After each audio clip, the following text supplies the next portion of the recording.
1, 2, 3, 4.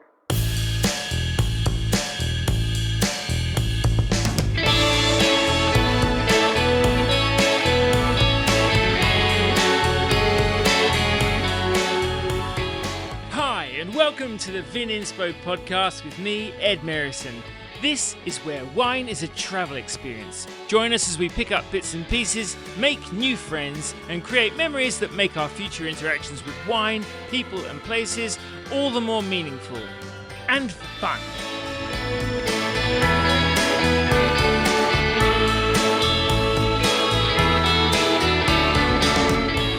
My guest on this week's podcast is the philosopher A.C. Grayling. Professor Grayling spoke to me during his time as philosopher-in-residence at Margaret River's Voyager estate, to which I owe eternal thanks for facilitating this interview. While in Western Australia, Professor Grayling appeared at the Margaret River Readers and Writers Festival before flying east to star at the Melbourne Writers Festival, where he's discussing his new book, Discriminations, Making Peace in the Culture Wars.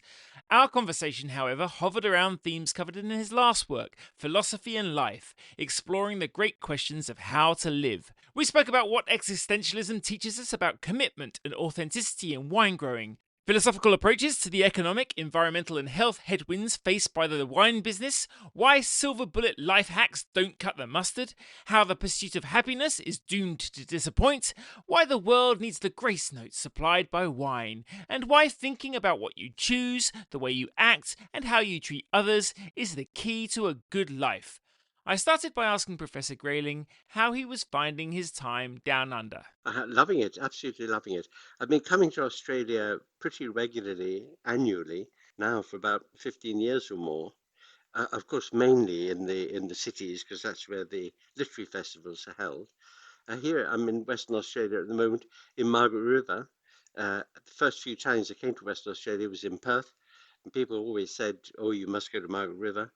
Finally, I did a couple of years ago, fallen in love with it. And it's been a wonderful opportunity to be here because I'm on a wine estate, the Voyager estate, and the winemaker here, Tim, is extremely knowledgeable, on the button chap. He's taken us around the vineyard and explained. And I've always enjoyed my glass of wine. I'm by no means any kind of expert.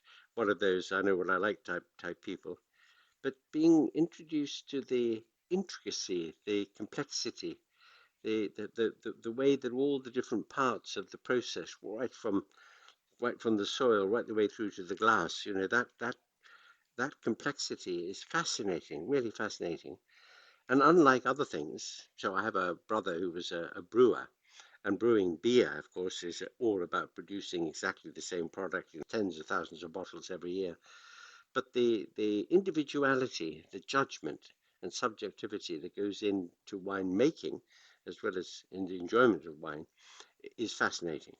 And it's a whole dimension of things, a whole dimension about appreciation of nature and how it works and how you get good things out of nature and how those good things translate into some of the appurtenances of a life that feels good to live, a life that has good pleasures in it. That's a complete education in itself. It's a real lesson. Fantastic. Well, certainly you're with a very deep thinker there with Tim Shand at Voyager Estate, and obviously it's with huge thanks to them as well that we're talking today too. We will come back to the present and where you are right now later on as well, but first of all, I quite like going back in time in these podcasts to start off. So I thought we'd go back a long way actually, all the way to the ancients. So first of all, what was the role of wine, generally speaking, in the culture and conversation and social traditions of the times when the ancient philosophers were expounding their thoughts? It's interesting, this one, because in the high period of classical antiquity, so between the 6th and the 4th centuries BCE, around about the time that Athens was at its height, and when people like Socrates and Aeschylus and others lived, wine was a very central part of life, very essential, but it was hardly ever drunk neat. It was always mixed, either just with water, sometimes with seawater, and sometimes with other kinds of juices. So in fact, they were using wine as the basis for a cocktail of some kind. And they looked down on people who drank neat wine in too great a quantity. In fact, there was a saying which had it that the first wine is for health, the second wine is for pleasure, and the third wine third goblet of wine is for rest. And anything after that, well, the next goblet is for violence and vituperation and arguments and black eyes. And the very worst and last level that you could reach if you had too much wine was for hurling furniture about. So obviously they had some bad experiences. You read Plato, for example, the Symposium, and there you have a description of people having dinner together. Then the servants come in and they mix the wine, put water in the craters. And the thought was to enjoy the taste and the consequences of drinking a bit of wine, but still keeping a clear head, because they were going to discuss ideas, exchange ideas, talk to one another about philosophical topics. So they wanted that clarity to remain, but at the same time, they wanted to enjoy the grape. So it's interesting how the great value placed on moderation, on continence, by the Greek philosophers coexisted happily with their enjoyment of wine. We know very, very little about the 3,000 years of viticulture before that time, other than that it existed, but how people treated wine, what they thought about it, how much they consumed, and in what form, whether they adulterated it or not, that's something we know a great deal less about. But always, of course, drunkenness has been regarded as obviously undesirable, because the thought that alcohol will steal away your wits and make you irrational, make you do bad things, that's always been a commonplace. But certainly one element of it is this classical Greek idea of restraint, enjoyment of wine, but at the same time, the necessity to keep a clear head. Well, that sounds very wise, and I'm sure we'll be delving into far more wisdom as well. I said I wanted to speak a little bit about some ideas that you put forward in your book, Philosophy and Life, exploring the great questions of how to live. Humans have always obviously had to deal with this idea of how to live a life, and it seems at the moment we have more than ever thousands of different ideas being thrown at us, that proliferation of sources of information coming at us. So I wanted to dig down into some of those ancient strands and look at what you think we might be able to take away from some of those things. Starting with the Socratic challenge, I just wondered if you could elucidate what that is and which elements of ancient philosophy we can draw upon to try and face that challenge that is relevant to us today.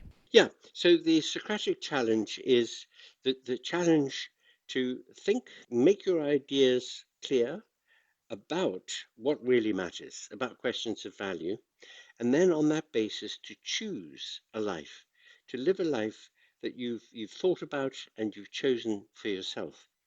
Now it seems like a kind of banal thing to say, but rather straightforward thing to say, but in fact it's a very subversive thing that Socrates said, and it's also quite a deep thing. So it's subversive because most people throughout history and even today are told that there is a one-size-fits-all answer to the question of how one should live, what kind of life is worthwhile. And that is a result of the great ideologies, the great religions, or even indeed the great political ideologies, telling people that this is good, that's bad, this is the way we should do things, this is what you should believe, this is how you should act. When Socrates challenged his contemporaries to do that thinking for themselves, don't accept the conventions, don't accept the ideologies, at very, very least, without exploring them and thinking about them. And if you do decide to conform to them, then at least it will be your choice to do so. But many people might find when they reflect on this that what they are, I mean, their own interests, their own talents, desires, the potential they have as individuals might not conform exactly to what the conventional morality asks of them, and therefore they can make choices which are more aligned with themselves, under the provision that they could make a decent case for it. I mean, you can't make a case to your fellows in society that you would be a good murderer or a good robber or something. No, because that's too destructive. But there are plenty of ways that people can be which align with what they are individually if they thought both about themselves and about the situation they find themselves in that bit of history, in that part of the world, in that culture, and then make some choices about how to live.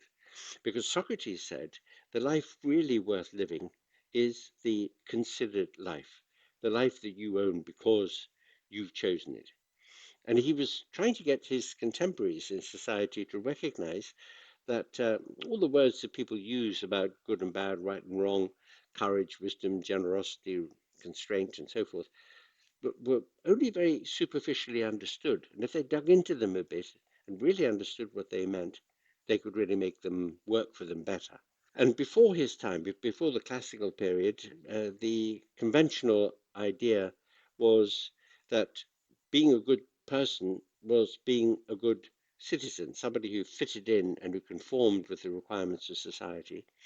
Individualism was reserved more or less for the heroic figures, Achilles and Hector, and people like that, whereas everybody else was just measured really or evaluated by the degree to which they conformed. And so Socrates' challenge was not only subversive but also interesting in the way that it required people to begin to separate themselves from the herd and to understand that even though we share a great deal in common as human beings, nevertheless, there are these important differences, aligning oneself with which would really bring more value into one's existence. Right. That's kind of the key thing about Socrates. Yeah, and it's interesting that in many ways we see a lot of things being marketed to people, essentially philosophies to live by, the way these self-help guides are pitched to their audience, that reduce these concepts into certain simple silver bullet lessons, including potentially philosophies such as Stoicism and Epicureanism, as opposed to asking people to think for themselves, which is the antithesis of being individualistic. So from that point of view, rather than take a certain set of values that someone's handed you, but instead try and set yourself up to pick and choose values that work for you and a mode of acting and moving through life, it's really important to understand what's driving those philosophies and I suppose what the merits of them are, but also the limits of them. Could you outline the pros, the cons, where they might be useful for someone today? Yes, Ed, you made a very good point there in saying that when people don't think about how they, as individuals, can navigate a path, a route through life, which is such that their own lives feel good to live. And then, of course, also would be good in their effects on other people, but they would be good for other people because they flow from that individual expression of choice. Your point's a very good one there, that if you were to pick up a book of sort of cod philosophy, which said, this is how to live, this is what you must do, just follow this prescription, then in fact you've already sold the past, because it's not going to be you that does it. It's why in the Socratic tradition, when people say, what's the meaning of life? The answer is, the meaning of your life is what you make it. And then you point to somebody else and say, the meaning of your life, quite differently, is what you make it. And these two might be very meaningful lives, but they might be quite different lives. And that's why you can't give a bottom line answer to the question, what is the right way to live? Because that answer has to be given by each person who thinks about it. So that makes it look as though the ancient schools, like the Epicureans and the Stoics, are actually coming out with prescriptions about how to live. In fact, they weren't. They were talking rather about the way that a person trying to live philosophically, that is, with reflection and with choice, about the sort of more general constraints, the more general considerations that would help in making that choice. Mm-hmm. So the Stoics famously said, observed anyway, that there are so many things that lie outside our control. We get old, we get ill, there are earthquakes and volcanoes and storms, not a lot we can do about that. And therefore, it's a question of our attitude towards those things. And if our attitude is an attitude of courage, of acceptance of the fact that there are aspects of life that we don't control, then we will be, as the saying has it, more philosophical about them. But there are many things that we do have control over: our fears, our appetites, our desires, how we choose to behave towards other people. If we can master our own fears, appetites, desires, then, said the Stoics, we can live nobly. But you notice that in talking about the attitude we have to what we can't control and the attitude we have to what we can control, they're not telling you actually what to do when you control it. Instead, they're saying this is a parameter point, and within these parameters, it's up to you how you do it, how you manage your anger or your desire or appetite, how you confront all those things in life that you can't control. So that's the point they made. The Epicureans said the great value in life comes out of the pleasure we can get from life, and the rational thing to do is to avoid pain. If you say pursue pleasure and avoid pain, that sounds, I don't know, pretty self-regarding. In fact, in the modern sense of Epicureanism, it's really just a form of hedonism, of seeking pleasure for its own sake. But if you dig into what Epicurus and his followers meant when they talked about pleasure, you find that they meant things like friendship and tranquility, being out of the rat race, not thinking that your life is valuable only if you have money or power or possessions. Their idea of pleasure was sitting under an olive tree and chatting about philosophy, having a sip of water or maybe a sip of wine with water in it, and a loaf of bread. Pain, on the other hand, was what comes from overindulgence, bad choices, poisoning your body by excess. So pleasure and pain, in their view, was a very different thing from what it would naturally seem to mean when we think about it today. And in both cases, both the Epicureans and the Stoics predicate their views on this Socratic idea that you have to reflect, you have to think, and you have to make a choice. And you have to think about the things that conduce to a life well lived, and which might bring up barriers to the achievement of what so mattered to the post-Socratic schools of philosophy, which was what they called ataraxia, a kind of sense of self-possession, a sense of stability of mind, peace, really. I suppose ataraxia, peace of mind, would be a word that they would use. The kind of thing that you achieve if you are not laden with guilt or anxiety or worry or troubles or any of the things that plague us so much in our modern world. Is there an element at all in ataraxia, that idea of imperturbability somehow, of insulating yourself against things that maybe prescribes your taking part in life in a way that might risk opening you up to hurt, that could be also limiting? Yes, I agree with you. So one, I think, ought to have a critical attitude, not in the sense of a hostile attitude, but a critical attitude, and evaluate what these ancient philosophers had to say. I mean, I always say to people, as I do in the book that you mentioned, I say it to my students also, that we should cherry pick. We should take the best bits out of these different views and see how to weave them together to make something that works for us individually. Because as you point out there are certain aspects of those views that are counterproductive. For example, the Stoics say, don't place reliance on things over which you have no control. For example, if you fall in love with somebody, you have a friend, you really can't control all the things that they choose to do and the things they feel. And if your happiness depends upon their happiness, you've given a hostage to fortune. And that seems to imply don't fall in love with anybody and don't have any friends because, you're just making a rod for your own back. And that seems to be a very counterproductive piece of advice because, after all, among the most valuable things in life are our friendships, and is the fact that we sometimes give and receive love.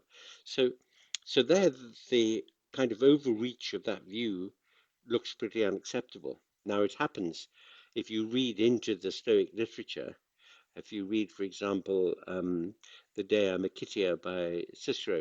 Cicero wasn't himself a Stoic, he was a Platonist when it came to the core subjects in philosophy, but he was an eclectic about the ethical school. So he took a bit from Stoicism and he took a bit from Epicureanism and so forth. And in connection with Stoicism, he wrote this wonderful work called the De Amicitia, which means about friendship. And in it, somebody whose very, very dear friend had died not long before talks about how he coped with the fact of his friend's death as a Stoic. And he did it by saying, of course I mourn my friend, of course I feel grief-stricken, but what I don't allow that to do is for it to get in the way of my official duties or my responsibilities to my family and so forth.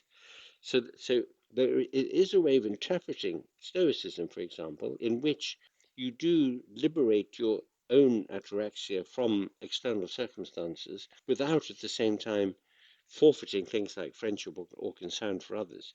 you find that kind of balance. But to do it, of course, is a matter of real thought, real choice, real balance, and it imposes the psychological demand, which is quite interesting. Interesting from the point of view that the philosophers actually thought you had to train yourself to live philosophically. You couldn't just make the choice on a Saturday afternoon and then on Sunday morning you're a Stoic. You really had to work at it. And the working at it was what it was to live the philosophical life.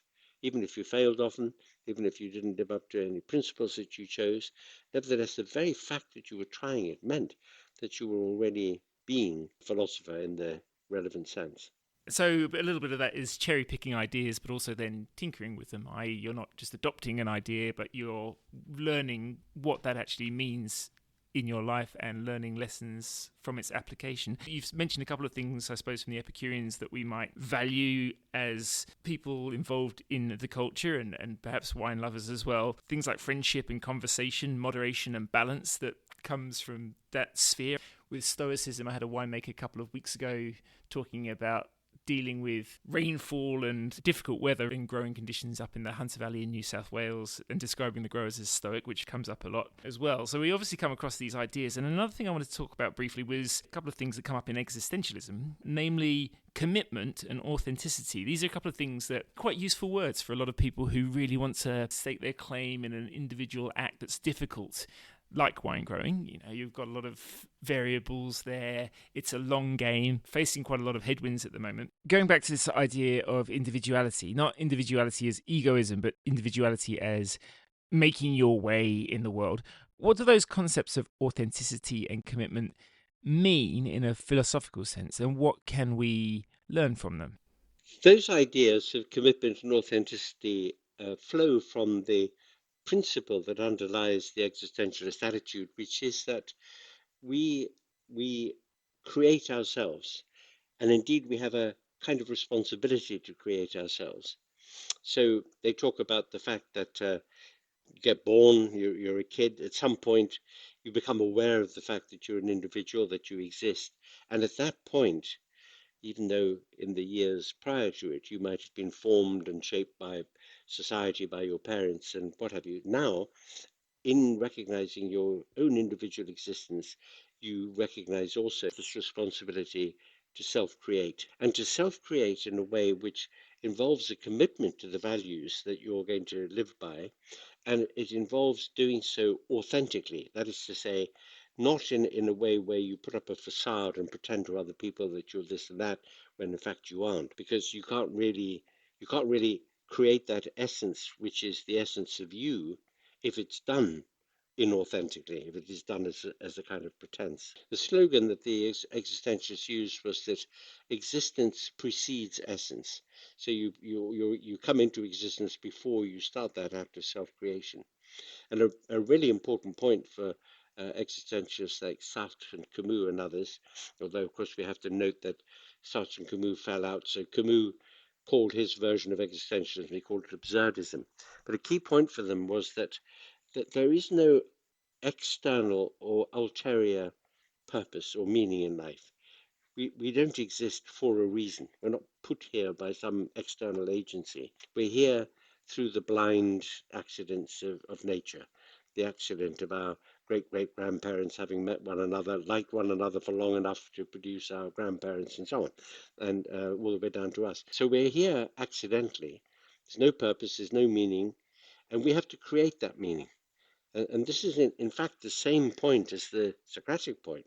It's a reassertion of it for our more contemporary modern times, reconfigured in a way as viewing it as a responsibility, but also one that can be quite painful.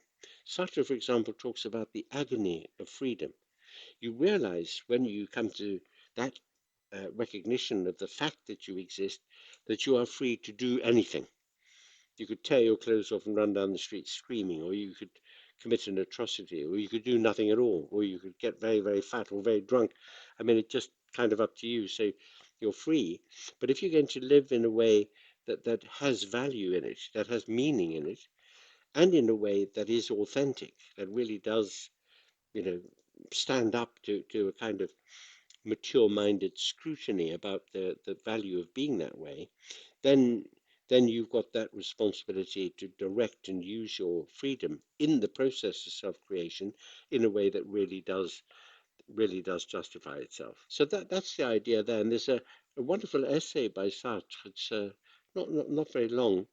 It's the text of a lecture he gave at the end of the war, end of the Second World War, and it's called "Existentialism is a Humanism." And I think that is one of the best encapsulations of that kind of view, the view in which, although we are individuals, we are also social animals.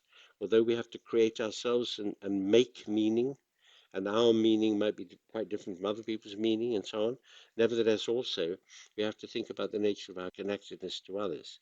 So the existentialist part is the self-creation, the authenticity, and the humanism part is the kind of attitude that we have to others who are in the process of doing the same thing.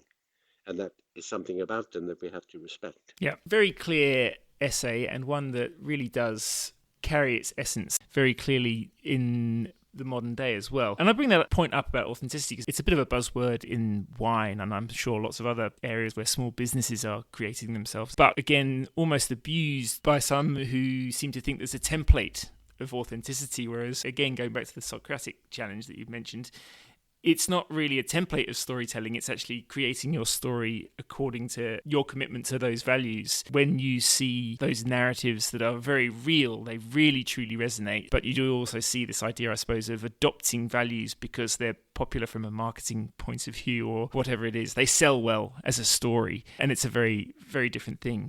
I think actually, Ed, that the wine analogy is a very good one here for understanding what we might mean by authenticity in the ethical sense. So in the case of a wine is not going to be authentic if it's got a lot of additives, to change its color or to change its taste, or extra sugar put in at the last minute or something like that. Okay, it's not going to be authentic because it's not going to come out of the grape and the soil on which the grape grew and the process that produced the wine. If the process is intrinsic, the authenticity is something intrinsic to the process, and nothing artificial or distorting or masking has been added to it, then it's authentic. And you can just look at the analogy of that to a life. So the idea of pretense, well, I mean, how many of us and how many people in society have to pretend all the time in order to be as like other people as possible, or to mask our frailties or dissent or whatever it might be.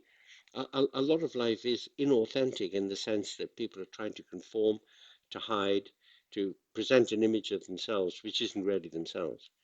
What the existentialists are saying is, well, if you live like that, you're always going to live in what they call bad faith. Yeah, well, that sort of pushes me ahead, actually, to a couple of ways I wanted to apply this to questions, I suppose, of how we live today from the point of view of just people, but we're talking about a segment of society who may be wine consumers, say, or wine producers. But from that point, I'll take it to the consumption side. I remember when I first came to Australia, I think it was a bit of a national psyche thing that hit me. I'm from the UK, but also probably the new millennium zeitgeist, because that's when I arrived. There was a lot of talk about lifestyle, and that was kind of a buzz term, almost as though it was something that you could buy, like an off-the-peg outfit that you could slip into this lifestyle that was being sold to you. And I still think that thinking is quite prevalent, and rather than encouraging people, I suppose, a mode of living that is the accumulation of considered choices in action and an ongoing evolution of those ideas of what matters as the world changes, that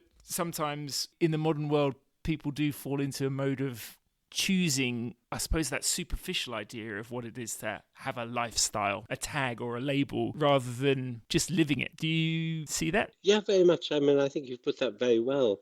Where you described the fact that you could walk into a shop and buy a lifestyle, and you do it by buying the kind of clothes or the kind of wine or the kind of house or whatever it might be that somebody else, a marketing campaign, has told you is the lifestyle in question. Oscar Wilde said, most people are other people. That is to say, most people's ideas and behavior are just copies of what other people do. Because they don't have a sense of it themselves. The roots are very, very shallow. So they haven't really thought about it and made those choices. and hence they look around and they see how other people behave. And if it happens to be the case, the fashion at the moment is that it's cool to be this way or cool to be that way, then everybody flocks along behind. We all remember the film The Life of Brian, when Brian tells the assembled mob, we're all different, and they all shout, yeah, we're all different, except for the one guy who says he isn't.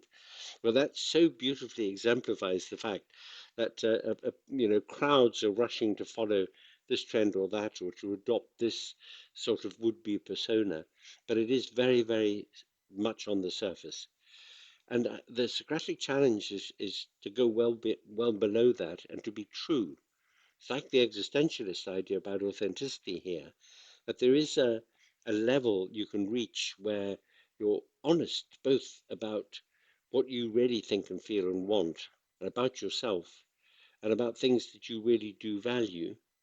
And the recognition of that, in fact, Socrates himself is reported by Plato as saying that the minute that you saw that and recognized it, you actually find it impossible to do anything else and just to go back to being a conformist and a conventionalist and the rest.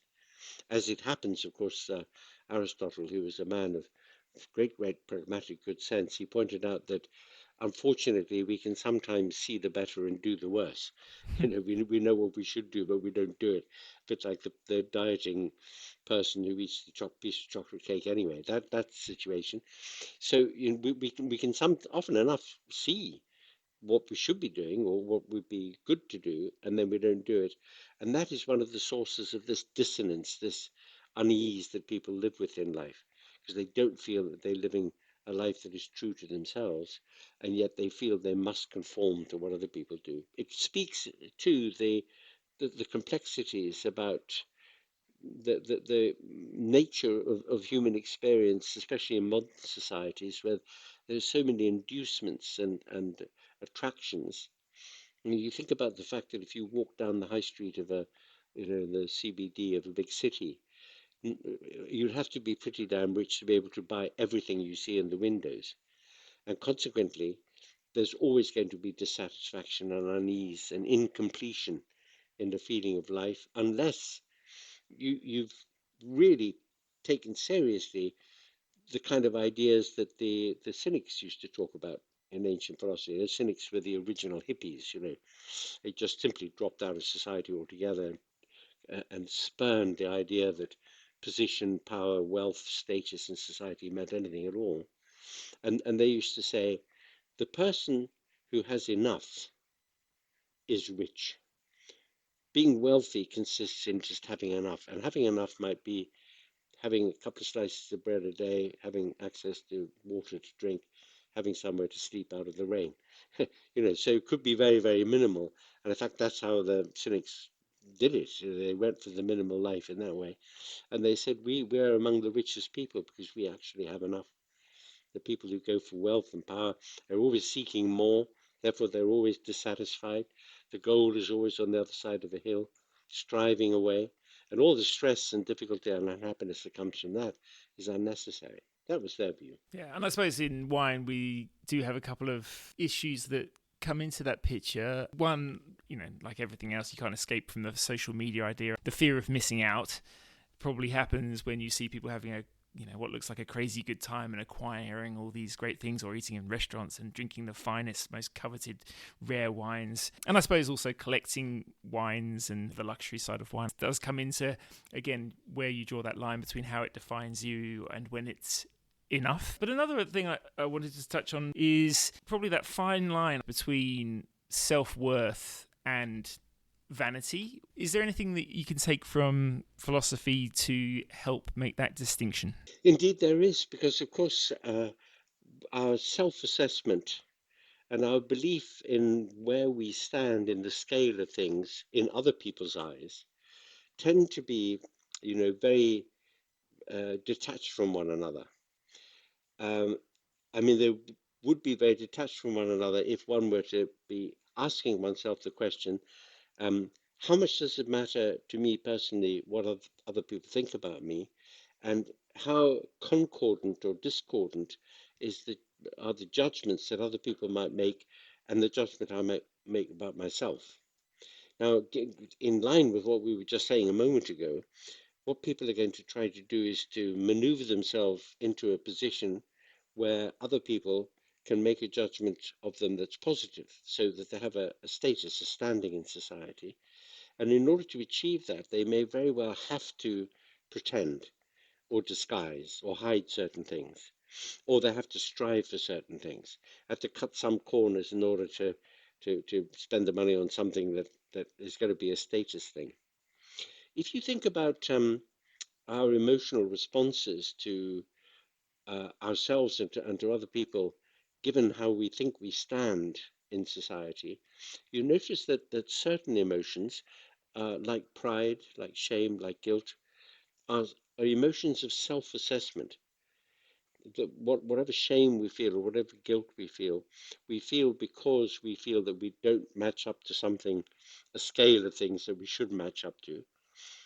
Generally speaking, that scale of things is the one that society provides. The scale should be the one that we draw for ourselves. You know, if we were really authentic, again, to use that expression, and we were really thoughtful about it, then the scale that matters and what we should feel, take pride in our achievements or be ashamed about not having done or having done wrong, you know, that should be something that we pose. But in fact, we tend to look at the scale that we think society poses, and that's where that kind of dislocation happens. The dislocation between how we think we seem in other people's eyes and how much importance we attach to it, and the really important point about having our own principles and aims and goals, and then checking ourselves and being our own judges about whether we're living up to what we want from ourselves. Well, that is a fine answer, and one that speaks to the question of what is enough, and also perhaps informs how a wine grower might go about creating their story and evaluating their work. And so I want to go back to the production side of things as well, because I think there's probably a few things in an industry that's facing, as I say, quite a few headwinds at the moment, where perhaps philosophy might teach us a little bit about how to put these challenges into perspective. And one of those is the fact that wine is a boom and bust industry in many ways. Feast and famine at the moment, not an easy time. And also one that's constantly really at the whim of nature, and obviously with climate change as well, many other challenges ahead. What are the things that perhaps any farmer can take from philosophy to tackle all those external challenges that you have at the same time that you're trying to repeatedly grow something and move forward with creating something of value? Well, there are a number of things that might be said about it, and the very first thing to be said about it, of course, is that if one believes in what one's doing, and obviously if you are a winemaker, committed your life to it, done all the study, you know, thought about this long-term process, because you know, nothing is going to happen overnight in the making of wine. The belief that you've invested in it is something that you have to stick with until there's been a volcanic eruption and it's blotted out all your vineyards or some catastrophe like that. But to keep faith with it, to recognize that the hills and troughs of demand and interest in wine and social tastes and will come and go. If you can keep faith in it and keep especially the commitment to those goals, those qualities, those purposes that you've set yourself, that I think is it's not just the right thing to do to get you through bad or difficult times, like the big dip in the wine market now, but also the honourable thing to do in a way, because there is something noble about having the courage to persist if you really believe in what you're doing. That would be one thing. The other thing would be, I suppose, that if you thought about a life that was never ever challenged by any kind of barrier or difficulty, if it was just smooth, just onward and upward, and there's never any trouble, that you never faced any possibility of difficulty or failure, it would be a really pointless and kind of boring life. You know, too much success, too easy success is not that great for us. What's great for us is learning from having to struggle a bit and fight a bit, learning how to think always about how to deal with problems. There is growth. So John F. Kennedy had a very good speechwriter who gave him the following words when Kennedy wanted to talk about putting a man on the moon in the 1960s. Of course, all that stuff about putting a man on the moon was just about competing with the Soviets in the space race, and my rocket is bigger than your rocket, and so forth.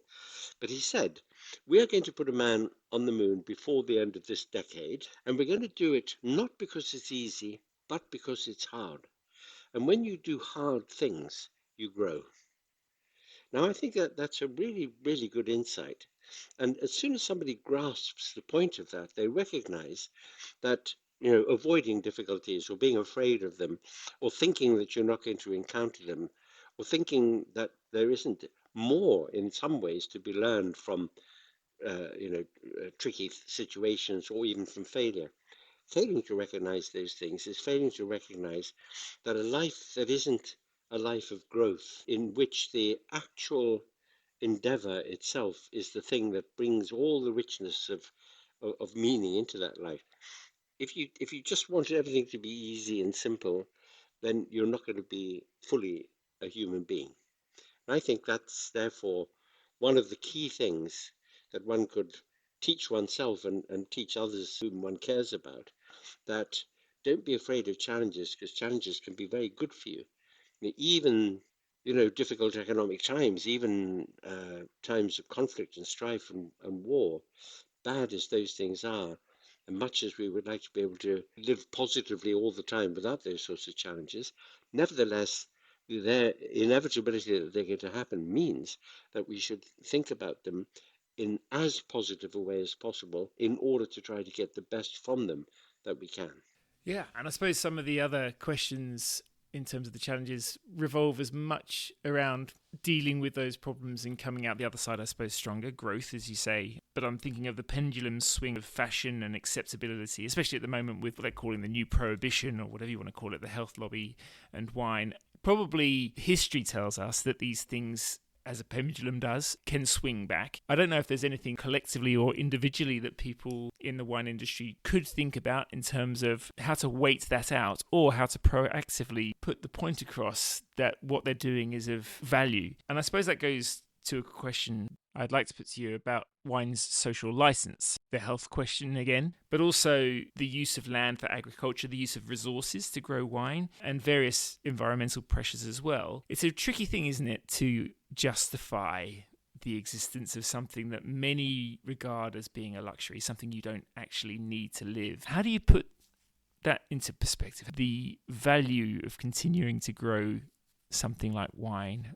The arguments that say, well, we should be planting vegetables or something on vineyards so we can feed people, and wine, luxury food, is a necessity. So actually, we're just indulging people who've got either the taste or the funds anyway to enjoy that kind of thing at the expense of other people. So you can see that argument, you can see the environmental argument, and of course the health argument you mentioned is quite a strong lobby now. Although, in fact, in connection with the health thing, a little alcohol is a good thing. So there, the argument has to be about not about the fact that you enjoy wine, but the fact that you don't want to overindulge or get drunk. Already there's a disjunction to be made between, on the one hand, the fact that there is something that goes with good food or is very pleasant in a social circumstance, and decoupling that from the abuses of alcohol. The wine industry could take a lead really in saying a little bit of wine, a couple of glasses of wine with your dinner is something that is good for you. It's relaxing, it's a social lubricant, it's also a great companion to good, nourishing food. It's part of what it is to have the relaxation, the dimension to life, without which life would just be repetitive and robotic and boring and bleak and with no little grace notes in it. And a life without grace notes, when you think about it, suggests to you that the grace notes are themselves necessities, because life lacking some of those aesthetic filaments in it would be like a tapestry which had no coloured threads. And such a life is so much less worth living than a life which from time to time has these places you step aside. It's like stepping aside from the crowd, having a moment's rest and pause, and being able to get a shift of perspective on things. And that's what happens when you're with friends, when you're having a chat, when you go out to dinner, and when you have a glass of wine, go to a party, whatever. All those moments are as important to living well and healthily, both psychologically and physically, as going to the gym or going for a run or a walk. And that point needs to be made. Pleasure has to be part of life, otherwise life is a pain. Absolutely. I think that point on friendship is hugely important. I mean, doing this podcast as well, it's amazing how much generosity and friendship comes up among people who grow wine, but also, of course, it's a huge thing about the way it's consumed by the vast majority of people who do. I think that, and loneliness is a real thing, and as you say, pleasure is important. Another thing, it sounded at the beginning of the conversation like your time in Margaret River might have given you cause to reflect on this, but there is sometimes a tendency of people, I suppose, inside wine to think of wine as being peculiar or a law unto itself, a thing apart. Something that doesn't behave like anything else. I see it quite differently. I really do think that it does an awful lot to join up the dots of human experience between nature and travel and customs and various values. I suppose another way of putting that is what of the world around us does wine reflect? Well, one analogy that one can draw between the making and the enjoyment of wine and so many other things in life that have value, that are really worthwhile having and doing, is that it's not a quick fix thing. Almost nothing in life which can be done cheaply and quickly and without thought, in the end, is worth much. I sometimes say I'm not a great friend of the organized religions, and I sometimes say all the major tenets and doctrines of the world's greatest religions can be explained in less than half an hour, but it takes a bit longer to know physics. And the point of making that remark is that really to get into a subject and get into something and have a real appreciation of it from within requires time. It requires a certain amount of dedication. It requires really getting in among the weeds of that thing.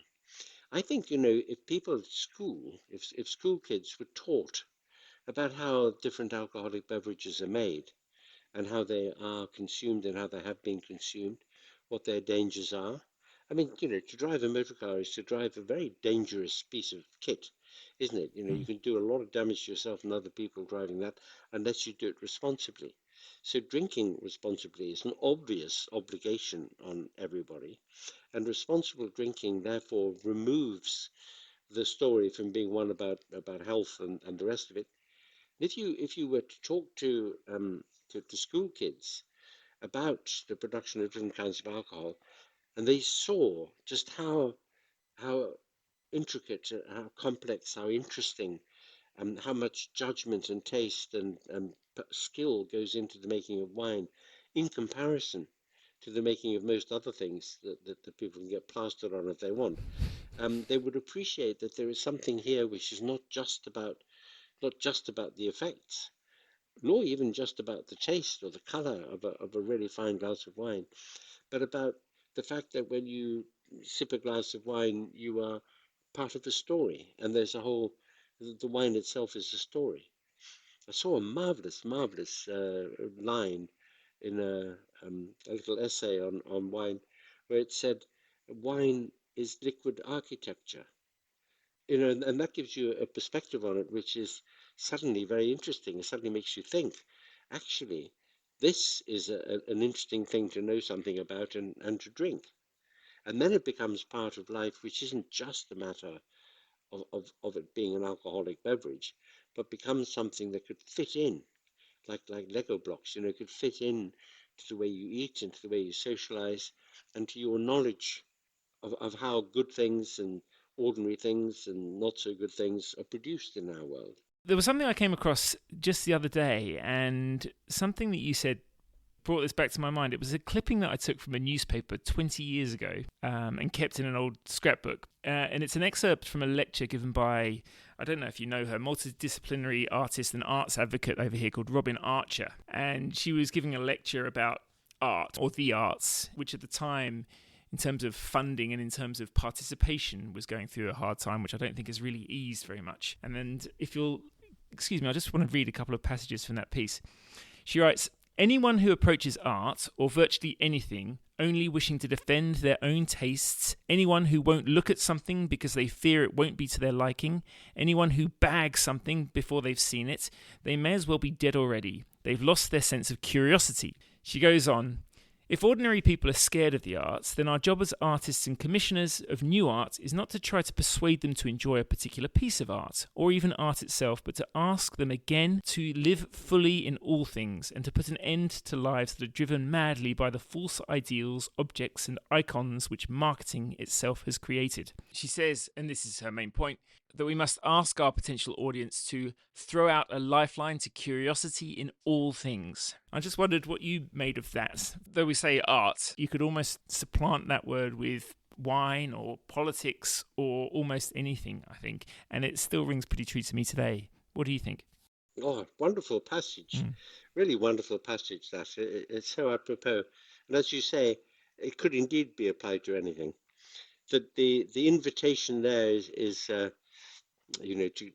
to remain open to the possibility of experience, to remain open to the possibility of thought, to remain open to the possibility of challenge, because we can get so embedded in our own attitudes and opinions, get fixed in a kind of perspectival stance that blinds us to all sorts of other things, which, if we did know them, might really be of huge value to us. I think it was Walter Pater who said, "Our biggest failure is to fall victim to habit." And the habits he had in mind were intellectual habits, habits of thought and habits of taste. And they become like prisons, because the longer they persist, the more they ossify, harder it is to break out of them. And to be porous to new possibilities and new influences is always to be flexible and always to have juice. I think that was such a lovely passage, that one. And in its particular application to art, it reminds us that art doesn't exist to please us or just to be beautiful or never to ask hard questions of us or to shock us or to jolt our perceptions so that suddenly we see things a bit differently. All the possible experiences we have are such that they could be new pixelations in a new picture of the world. And if we shut one eye or we only stare at one little dot, we miss the opportunity to see what there is to be seen out there. So I so agree with that passage. I think it's a very good one. Well, it sort of brings us around, I suppose, to the question of the fullness as well of experience, not just looking at things because we know we're going to like them. And thinking of how to live, I mean, it goes back to the beginning of the conversation. Those sort of self-help books or those 10 rules to live by sort of ideas, the life hacks, they really bypass this idea that the true value in experience comes from thinking deeply, living fully, living richly. And that brings us back to another modern obsession, happiness. But happiness is not, well, I was going to say it's not all it's cracked up to be, but no, don't get me wrong, it's important. But when we talk about how to live, I gather you think that happiness is a little bit of a misunderstood concept. Tell me, if you would, what you think we should think about happiness to best understand our chances of attaining it. We should think at least the two following things. Firstly, that to pursue happiness is a pretty well guaranteed way of being unhappy. Happiness is something that should leap on you from the side or from behind when you're doing other things that are really worthwhile. That it's an epiphenomenon, as the philosophers say, because philosophers like long words. That it just means that it's a kind of adjunct and not itself the goal. So bear that thought in mind. To pursue happiness is to be unhappy. Second thought to bear in mind is we use the word happiness now to denote a kind of emotional state, a sort of smiley, contented state. And it's only come to mean that pretty recently, actually, because If you think about the American Declaration of Independence, life, liberty, and the pursuit of happiness, that didn't mean life, liberty, and the pursuit of smiley, smiley. It meant a state of a condition of life in which you had met all the kind of Maslow hierarchy lower needs. You know, you had a roof over your head and enough food to eat, and you were safe, and that's a happy condition of life. So you could have a toothache and quarrel with your spouse, but still be happy in the relevant sense. And if one saw happiness in that sense and not as a kind of emotional state that we achieve if we're stress-free and have no problems to deal with and no mountains to climb, then you are misleading yourself, because that kind of state is in fact a negative, a privative state. It's not a positive one. If you think of happiness in terms of contentment or tranquility, then it's because you are not doing things that stretch you and challenge you, and it's the stretching and challenging that gives life its content. And it's easy enough to prove that, because if you ask yourself the question, if you were to do exactly the same thing at exactly the same moment every day, you get up at 7 minutes past 7, you eat the same cereal, you read the same words on the same page of the same book, etc., all the way through the day, how many days do you live in a lifetime? And the answer is one, just that same day over and over again.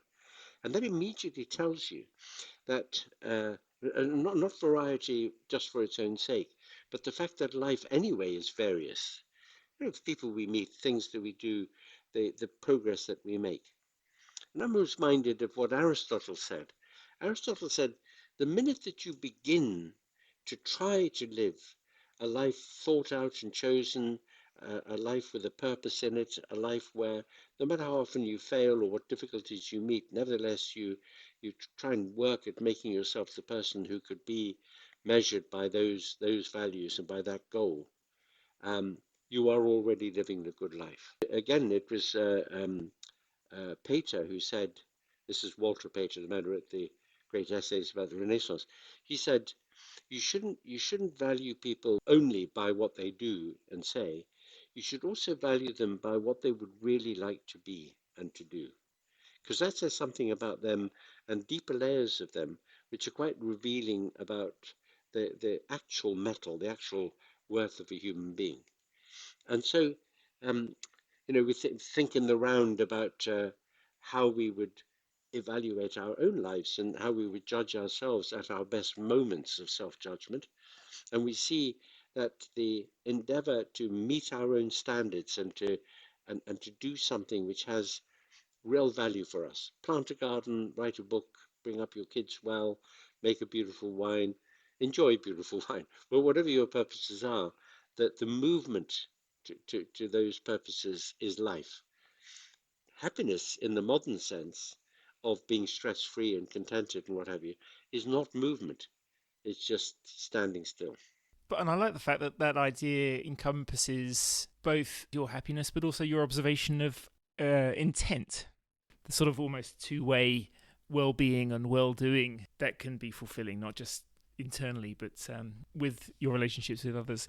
I've just got one question and one little passage I was going to read you, because this was in a world of many, many, many little bits of bad news flying from all corners, really momentous things. This was a passage that I came across this week, and I just thought it worth bringing up. It's from Nietzsche, but like all my philosophy, it comes from another writer. It's from a book by Jeff Dyer, who's far more flippant than Nietzsche, but I rather liked it. Amongst the small but countlessly frequent and therefore very effective things to which science should pay more attention than to the great, rare things, is to be reckoned goodwill.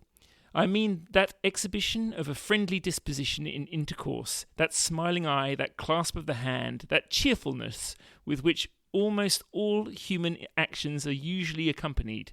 Thus one finds much more happiness in the world than sad eyes see, if one only reckons rightly, and does not forget all those moments of comfort in which every day is rich, even in the most harried of human lives. I quite like that. Yeah, I like that too. I like that too because it speaks to the fact that it speaks to a fact, and it also speaks to something desirable. The fact in question is that the reason that our newspapers and TV broadcasts are full of war and conflict and murder and all the horrible things is that they are news. And the fact that most people, every minute of every day, everywhere in the world, millions of interactions between people tend to be fine. I mean, or even positive. Shopkeepers are polite to customers and so on. They're not news. That's why they aren't in the newspapers. And one can take a great deal of comfort from the fact that we as social beings are competent enough socially for most of our interactions to be okay. But the second thing is that it suggests a very desirable goal, which is to ask of people to treat other people with consideration and indeed with kindness, because the very basis of any well-functioning moral outlook is consideration and kindness, taking into account other people's needs and interests, and just generally doing this thing which is not very expensive or difficult to do, and that is to be pleasant to them. And that if one could encourage that as a habit of mind for everybody, it would make the world a considerably better place. Now, again, I thank you massively for your indulgence in joining me on the podcast ostensibly about wine. And I just wanted to ask you one more question. But as I sort of said earlier, there's a mention at the start of the podcast that wine is a bit like a travel experience, basically one where you meet people, you pick up things, you learn some stuff, you take some lessons with you, you leave some behind if they're not applicable to you. And it's my hope that people do that with these conversations, that they tune in, they immerse themselves for a little while, and they take away whatever's helpful for their ongoing journey. And you've been very clear that we should feel free in a similar way to always help ourselves to any little bit of insight or wisdom that we come across, and they will have come across plenty listening to you today.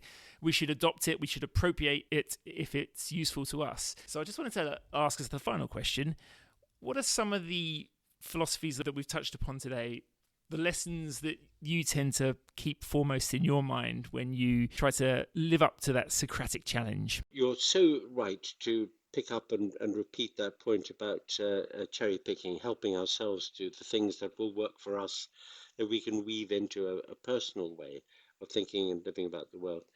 And just providing that one has done the thinking about it and not just gone for the slogan, at the very tip of the iceberg of thought that they should be underneath it, then there are these little things that one can remind oneself of from time to time. And I was very struck by a remark by Spinoza in his book, The Ethics, where he says that the meditation of the wise person is a meditation about life, not of death. So it's a meditation on the positive possibilities and how one can make every day that one is alive on the planet something that has features of value in it, that one is learning something, or one has done a kindness, or one has enjoyed a moment of relaxation, or as it might be a sip of wine, or that, at any rate, that one is accumulating or adding to the budget of one's experience and appreciation of being alive, something of which one's awareness is a positive, a good awareness. So that I think is something that I found of use to reflect on, the idea that I want to try to be moving forward, learning more, doing more stuff, trying again with those things that I haven't done well enough, and also in encounters with people to make those encounters as positive as possible. Another little remark I came across, and this is something that you may consider odd for an atheist to be quoting, but in one of the epistles of St. Paul, he says, "Do not be overcome by evil, but overcome evil with good." And that, I think, is one of the most useful remarks to bear in mind whenever one encounters difficulty. Every time I think of something evil, for example, I don't know, mention a name, Trump, something like that, I always think, well, the way to respond here is to try to do something good, to try to do something that adds rather than takes away, the positive rather than the negative. Now, however small it might be the tiniest of gestures, opening a door for somebody, or I don't know, there are lots of different ways in which can add a grain to the great beach on which humanity ought to be disporting itself in the positivity of sunlight. What a beautiful thought to finish on. And there's no reason why atheists can't cherry pick from scripture. That's the whole point of cherry picking. Oh, absolutely none. Oh, no. Cherry pick away, cherry pick away. That's it for this week's podcast, full of life and wine wisdom. If you enjoyed the conversation, please like, subscribe, share. You can also subscribe to my Substack. That's edmerison.substack.com. Comments are welcome. In the meantime, huge thanks to my friends Lucas James for the music and Neil Williams for the artwork, to Tim Shand and the team at Voyager Estate, and of course to my guest AC Grayling. Till next time, live wine to the fullest. Cheers!